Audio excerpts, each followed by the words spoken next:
Frase de Nostra Aetate.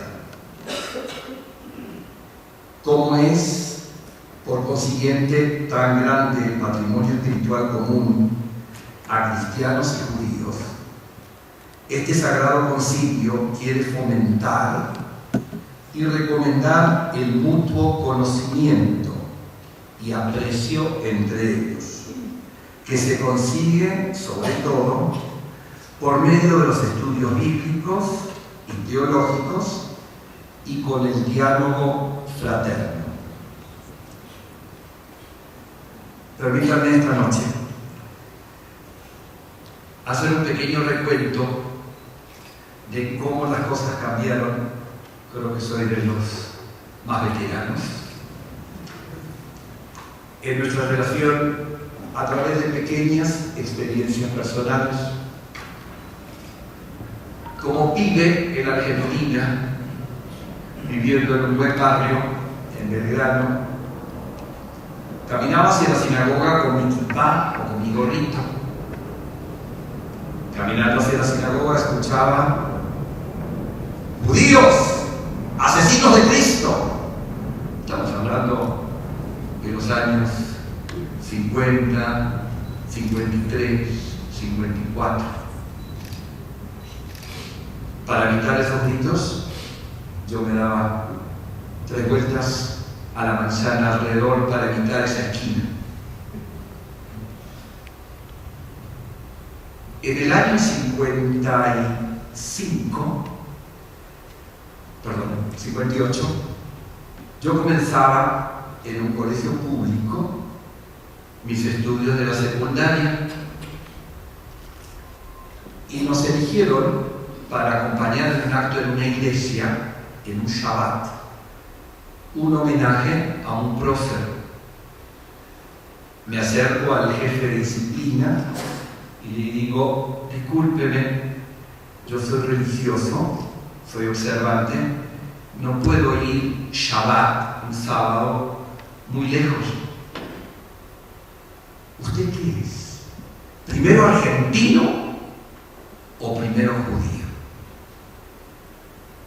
Tenía 13 años, me dolió. 1965, Nostra Aetate, y en 1966 yo estaba estudiando en una escuela rabínica en Baltimore, Maryland. Estaba recién llegado y veo que una mañana entra a la yeshiva, un recinto el doble de éramos centenares de estudiantes de yeshiva, y entra una delegación jesuita de Loyola College, de la Universidad de Loyola de Baltimore. Pregunto: ¿y para qué? Me dicen: estamos haciendo un acuerdo para reconocernos mutuamente materias. Es decir, que aquellos que estudian en la yeshiva están eximidos de ciertas materias en el nivel de undergraduate en Baltimore, en Loyola College. Y yo pensaba, hace apenas un par de años me acusaban de asesino de Cristo, y ahora estamos preparando planes de estudio juntos. Me devuelvo a la Argentina en el 68, y unos años más tarde, un locutor de mucho coraje, se llamaba Tetamanti, arma una mesa de credos, un programa de televisión donde parecíamos un rabino, un pastor y un sacerdote católico. Bueno, varios programas largos. Cuando salía de ese programa tenía 2 reacciones. Una, en la calle yo me iba con mis alumnos y me decían: algunos católicos: bravo, rabino, cómo cambiaron las cosas. Después llegaba a mi comunidad y algunos me decían: rabino, ¿cómo se le ocurre? ¿Cómo se le ocurre presentarse con un cura que siempre tratan de convertirnos, siempre tratan de imponernos su fe? ¿Cómo puede estar usted al lado de una cruz si con eso nos mataron? No hablamos de una observación de un niño, de un jovencito, sino de un líder comunitario allá en Buenos Aires. Pero la impresión que estábamos dando en la calle argentina, de que nos estábamos reuniendo y comentando y mostrando nuestras diferencias, fue extremadamente positivo, especialmente en un país donde el antisemitismo corre por las venas de mucha gente, en mi vieja patria. 1974 llego a Colombia y apenas unos meses más tarde tuvimos una reunión en el SENA, con rabinos y con líderes religiosos de toda Latinoamérica. Y había un ambiente positivo, pero también había momentos de tensión. Ya había pasado varios años desde nuestra etapa, pero había todavía prelados que estaban tratando de convencerme. No era un dicho de palabra para afuera. Trataban de convencerme de que Jesucristo debería ser reconocido como Hijo de Dios y Mesías. No le contesté, pero lo decía en serio. No lo había absorbido todavía las palabras de nuestra etapa. Un segundo punto que aparecía ahí, en ese año, en el 75, era que nosotros, la parte judía de la reunión, estábamos como muy dolidos que el Vaticano todavía no había reconocido al Estado de Israel, como lo mencionó el embajador. Y esa sensación, cómo se nos puede reconocer como judíos y no reconocer al Estado de Israel, nos faltaba. Y después llegó el reconocimiento y cada vez un acercamiento mayor. La visita a la sinagoga de su santidad Juan Pablo II, el honor de estar invitado en la Universidad Sergio Arboleda, organizado por el profesor Petrovsky, que se encuentra acá con nosotros, para hablar sobre, yo, rabino, hablar sobre Papa Juan Pablo II, porque habíamos tenido un encuentro con él aquí en la ciudad de Bogotá y nos había recibido a los líderes judíos en una actividad emocionante, donde repitió en aquel momento que somos hermanos mayores en la fe. Muy importante no mencionar solamente la primera parte. Somos hermanos mayores en la fe, y eso lo recalcó mucho el Santo Padre.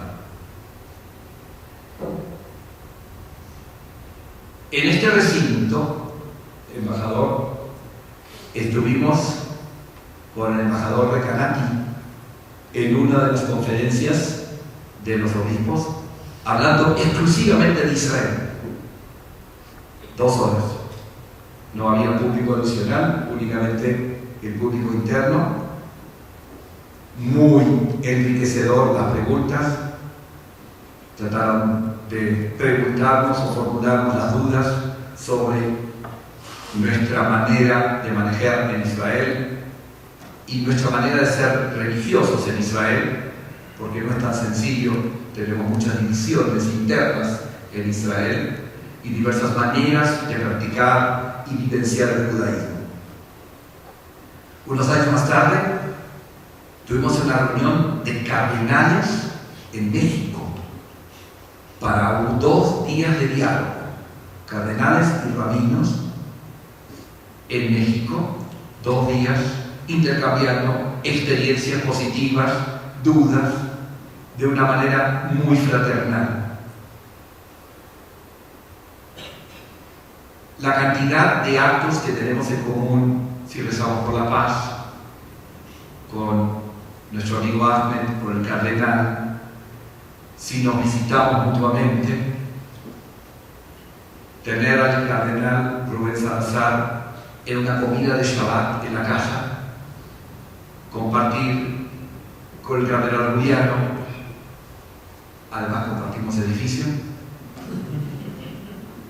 realmente nos muestra que estamos a años luz de lo que había sido ese grito asesinos de Cristo. Pero fuimos un paso más allá.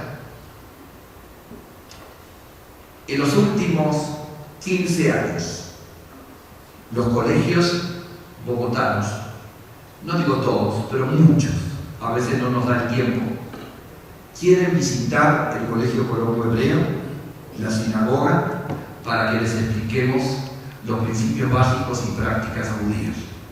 Y vienen, intercambiamos, estudiantes de octavo, de décimo, intercambian opiniones con los estudiantes nuestros. Ya se volvió parte de la rutina la visita de diversos colegios bogotanos en el marco del Colegio Colombo Hebreo. Pero hace 2 años empezamos la contraparte. ¿Y nosotros qué? Debemos mostrarle a nuestros hijos cómo es la vivencia religiosa cristiana, cuál es la vivencia religiosa islámica. Y comenzamos las visitas. Visitamos la capilla del Gimnasio Campestre y después el Gimnasio Campestre nos organiza un intercambio entre nuestros estudiantes. Divino, enriquecedor de todo punto de vista. Pero, tuve llamadas de algunos padres. ¿Cómo se le ocurre? ¿Va a llevar a mi hijo a una iglesia? Algunos todavía no captaron en la época que estamos viviendo y se quedaron en 1960. Si de mi lado hay gente que se quedó en el 60, hay gente y maestros de la parte católica que también se quedaron en el año 60. Y el incidente fue esta mañana. Yo dicto clase en la mayoría de los cursos del colegio, pero tengo una clase que es mi favorita, dictarle clase a chicos de 8 y 9 años, historia bíblica, y en el colegio no todos son judíos, algunos chicos católicos. Hoy estábamos explicando 10 mandamientos, etc.,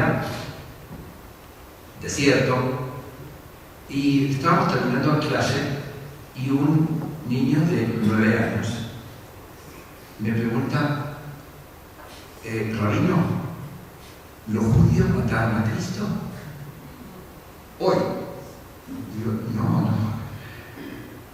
¿De dónde sacaste eso? Es que yo estoy tomando clases de primera comunión, es un chico católico, y el maestro me dijo eso. Hoy, esta noche voy a charlar con ustedes. ¿Cómo puede ser un maestro preparado, no haya absorbido todavía ese mensaje que en nuestra edad te deja claro, que nos exonera totalmente de la responsabilidad de ese tema? Es decir, que hay todavía campo para recorrer de lado y lado. Hay 2 dichos en el Talmud que creo que son paralelos a unas palabras que escuché bellamente del nuncio apostólico Cavalli. Un dicho dice, Eidehu Jajam, quien es sabio, Halomet Mikol Adam, el que aprende de toda persona. No solamente del doctor, no solamente del especialista, hay que aprender de todos. Aprender, estar abierto. Y hay otro dicho, Eidehu Jajam, quien es sabio, Hamakir et Mekomo, el que reconoce y ubica y se ubica en el sitio donde debe estar. No estar en un sitio, en una posición equivocada. Hay que saber dónde estoy y cuándo estoy. Asocio esas palabras a lo que tan bellamente el nuncio Cabal solía decir: para poder tener diálogo tenemos que tener identidad. Y hacer con la mano así. Por un lado, la identidad, y por el otro lado, el diálogo. ¿Cómo bien? Si no hay una identidad clara, es muy difícil el diálogo. El diálogo parte del punto de que tenemos una identidad muy clara. Y hoy estar sentados aquí juntos y poder compartir experiencias e historias nos hace que tenemos la identidad muy clara y el diálogo muy abierto, pasado, presente y futuro. Muchas gracias.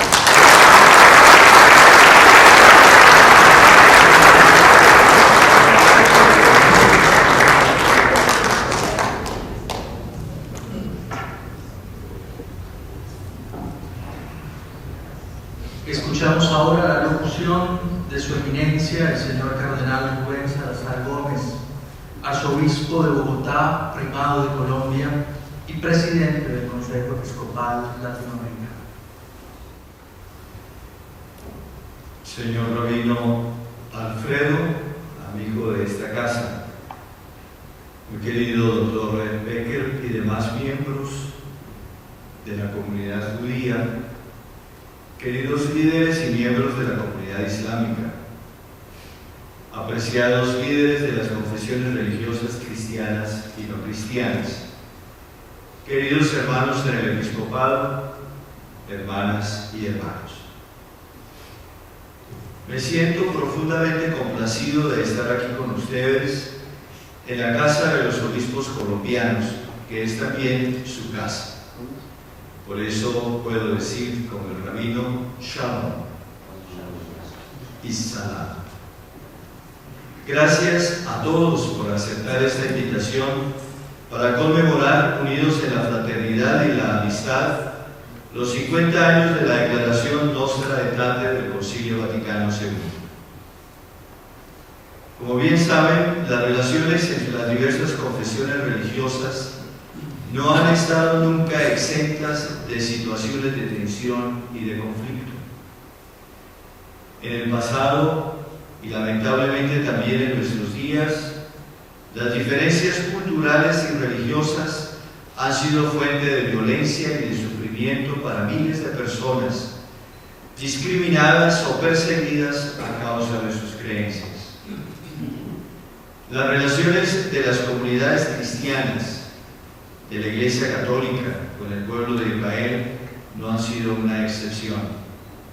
Discriminación, segregación, expulsiones y actos de inaudita violencia en nombre de la fe.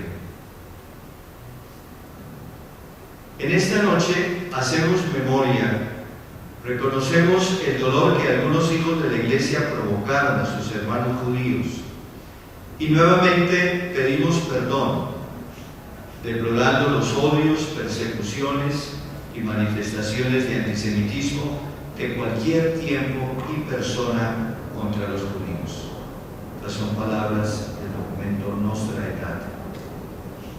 Un recuerdo especial merecen en esta noche los millones de judíos que murieron en el Holocausto, víctimas no solo de una ideología cruel e inhumana, sino también del silencio cómplice de muchos. Al recordar esas circunstancias terribles y dolorosas, quiero unirme al clamor del pueblo de Israel y de la humanidad entera. Nunca más esa violencia, nunca más ese silencio. El Concilio Vaticano II fue para la Iglesia de Cristo un momento de bendición y gracia divina, que todavía hoy sigue dando fruto e inspirando nuestro camino. La Declaración Nostra Aetate sobre las relaciones de la Iglesia Católica con las confesiones religiosas no cristianas, fuertemente querida por los papas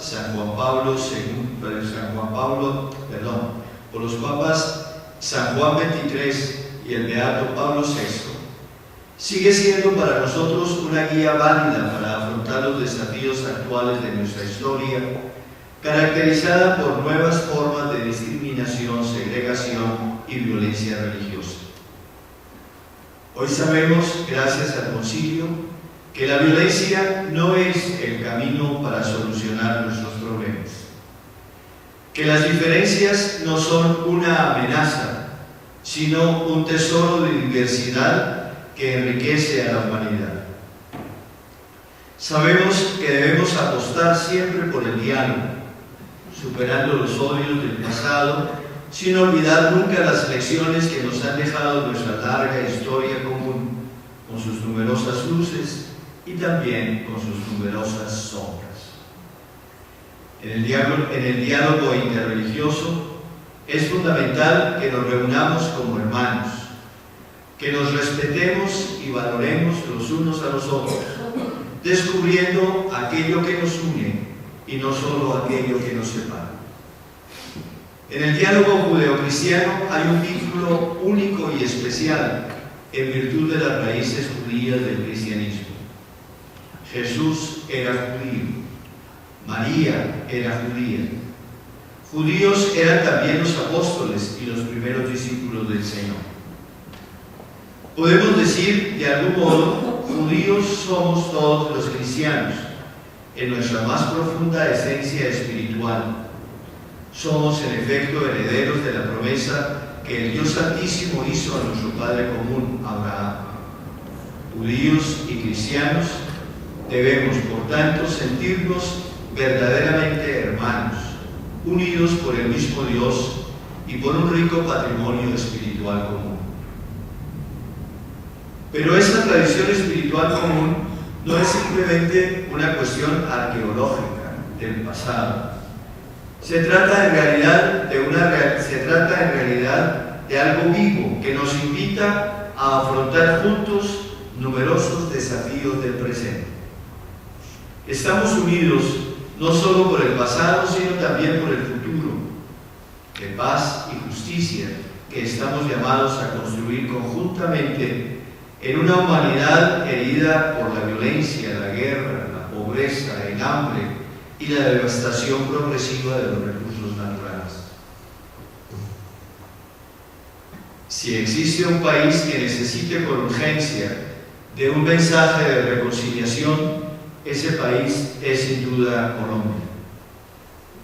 Permítanme hacer ante ustedes un breve ejercicio de memoria histórica. Me sitúo en Bojayá. La guerrilla y los paramilitares atacan con cilindros de gas convertidos en bomba la iglesia donde se han refugiado decenas de familias con sus niños. El ruido ensordecedor es el preludio de cuerpos destrozados que segundos antes se aferraban con desesperación a la vida. Voy a otra escena. Soldados y policías con la mirada perdida más allá de las jaulas de alambre, dentro de las que transcurrieron secuestrados sus días y sus noches, algunos hasta 14 años. Las cadenas que colgaban de sus cuellos fueron más ligeras que sus lágrimas. La oscuridad interior llegó a ser más oscura que la ausencia de la luz del sol. Machuca, 1998. Un grupo guerrillero dinamita el oleoducto que atraviesa el pequeño poblado. El fuego se propaga incontrolable y mueren incinerados 89 seres humanos, entre niños, jóvenes y adultos. Son escenas de dolor, muerte y violencia inhumanas que los colombianos nunca olvidaremos, que no podemos olvidar.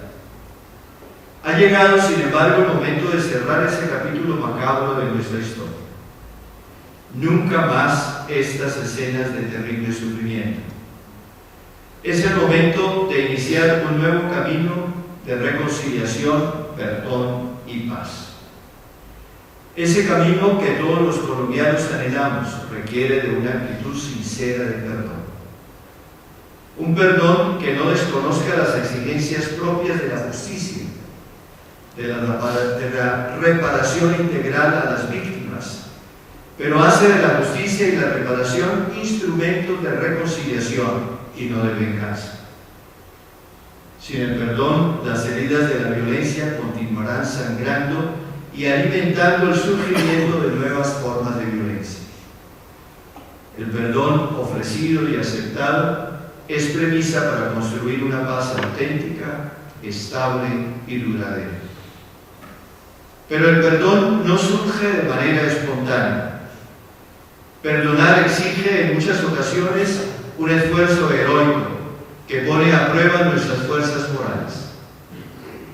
Aquellos que han sido despojados de sus seres queridos, padres, hermanos, hijos, que han sido despojados de sus tierras, de sus bienes, que han soportado el ultraje de la violencia, necesitan encontrar un camino hacia el perdón, un camino de auténtica libertad. El desafío común que se presenta a nuestras comunidades de fe es enorme.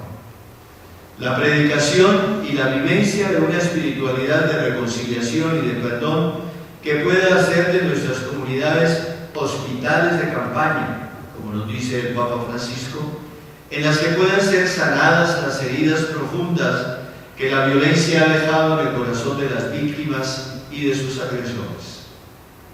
La Iglesia Católica ha asumido ya esta misión con la reciente publicación del documento Artesanos del Perdón, la Paz y la Reconciliación.